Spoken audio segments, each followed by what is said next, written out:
Hi guys! Alright, so this week we're going to be talking about Payson. It's just off of I-15, south of Provo, and we're going to dive into all of the geography of Payson. Like many cities in Utah, the town was first occupied by Native Americans and later settled by Mormons. The land was originally inhabited by the Ute people, and in 1850, Mormon settlers came into what they called Petite Neat Creek. The area was named after Chief Petite Neat, who was the leader of the Utes at the time. As the settlers moved in, the natives had a hard time adjusting to a new lifestyle. They were pushed off their land and told that they needed to plant and build houses. Eventually they did so in order to use their land, and relationships between the Utes and the Mormon settlers improved. If you visit Payson today, you'll see the Petite Neat Museum, which was originally a school that later became a monument to Chief Petite Neat, a Ute chief. It was built in 1901 and originally used as an academy and then an elementary school, but by 1989 it was about to be demolished, but the people preserving Petite Neat worked to save the school. Because it was on the Nebo Loop Scenic Byway, the Utah Department of Transportation donated over $100,000 to help restore the historic building. Today it is used as a museum and civic center. Alright, and then here we can see the way that the roads have changed over time. So they've followed that grid pattern, which is typical of the Mormon cultural landscape, and there have been very minor changes to that, which you can see with those different colors that show that those roads are in a different direction than the original roads. In order to understand the physical geography of Payson, it's important to understand that it's part of the Wasatch Range. So it lies along the Wasatch Fault, and this mountain range was sculpted by glaciers. It's not quite as high as other mountain ranges in Utah, like the Uintas, which are further up north. The tallest peak in the Wasatch Range is Mount Nebo, which is at 11,929 feet. Up Payson Canyon, you can expect to find rocks like quartzite, limestone, dolomite, shale, and volcanic conglomerate. Payson is a relatively small town, having only 8.66 square miles. On average, Payson receives about 51 inches of snowfall a year and 12.4 inches of rainfall. The water it receives allows for the growth of many flowers, plants, trees, and this all provides a habitat for the wildlife there.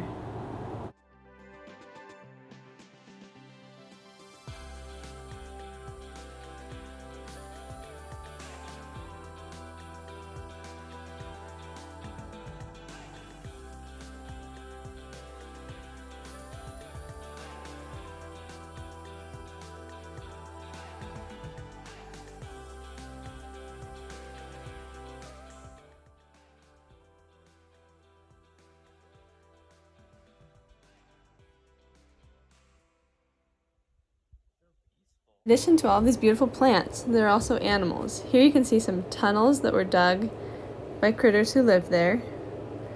You can also find animals like mule deer, elk, white-tailed deer, turkeys, and cougars. We actually saw 3 deer while we were up there, but I didn't manage to get a picture of a single one.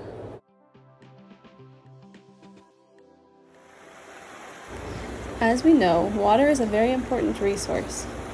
Here, the Petite Neat Creek is the only source of water that the Strawberry Water Users Association hydroelectric power plant in Payson is able to use. So the new diversion dam that was recently created up the road of Camp Maple Dell is extremely important.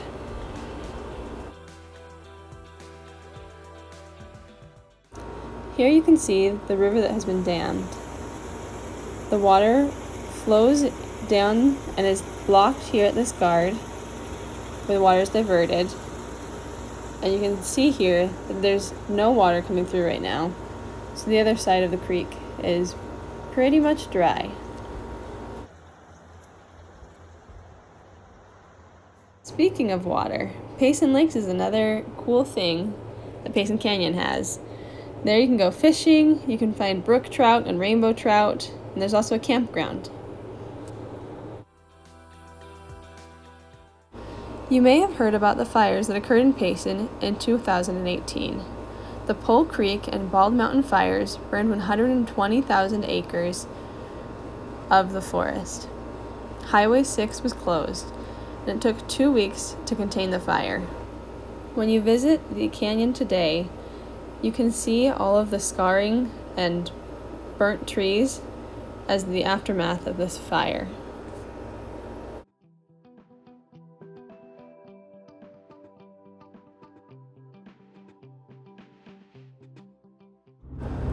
Heading back down the canyon to Main Street, you can see fences here made out of old materials, lots of logs and random pieces of wood, all connected with wire. That is something very typical of the Utah cultural landscape, and you can see it here in a historic town like Payson. Another aspect of the Utah cultural landscape can be seen here with that little shed. It's a barn, and maybe because of the movies you'll think of barns as being bright red with white trim, but barns here are more likely to look a little bit more like a shack. And here in the city of Payson, you can see that really cool fence made with wagon wheels. The city of Payson has a lot of history. It's a small town, but it is growing slowly. Within the last 10 years, the population has increased by almost 2,000.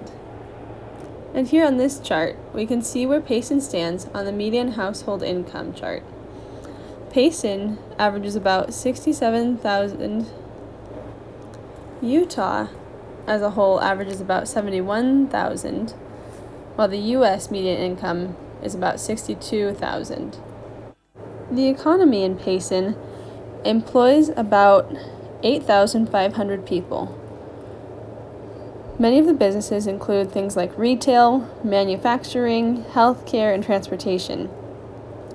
Companies like Diamondback and Goldworks both have manufacturing facilities in the city.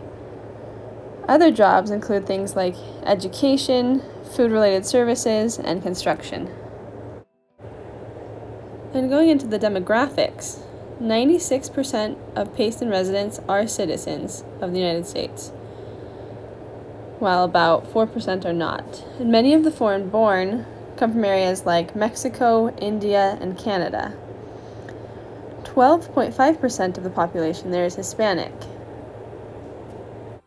Another important cultural aspect to consider is the population of members of the Church of Jesus Christ of Latter-day Saints. As you can see here, there's a plethora of chapels here, and in 2015 they built the Payson Temple, which you'll see here. There are so many things to love about Payson. The mountains in the background, Payson Canyon being just up the road, the cute little old-fashioned buildings, and lots of wildlife make this town quite scenic. Okay guys, so we've learned lots of good stuff about the geography of Payson, about its history, how it was settled, about the Petite Neat Museum, some of the plants and wildlife there. That's part of the Wasatch Range. Learned about some of the fires that went on, and the economy and the demographics. Now it's time to learn about some fun stuff. Did you know that there are lots of movies that have been made in Payson? One of the most recent is Hatching Pete, which was a Disney film. The parade was actually filmed on Main Street. Another one is Baptist at Our Barbecue, which is definitely more about the Mormon culture. And then a big name movie that you maybe didn't know about, but Footloose was filmed here at Payson High. That's the high school that the kids went to. So that's Payson's claim to fame. It's where they filmed Footloose. So, it turns out Payson's pretty cool. There's lots of history there, and culture, and nature to go explore. If you haven't visited Payson, I'd highly recommend it.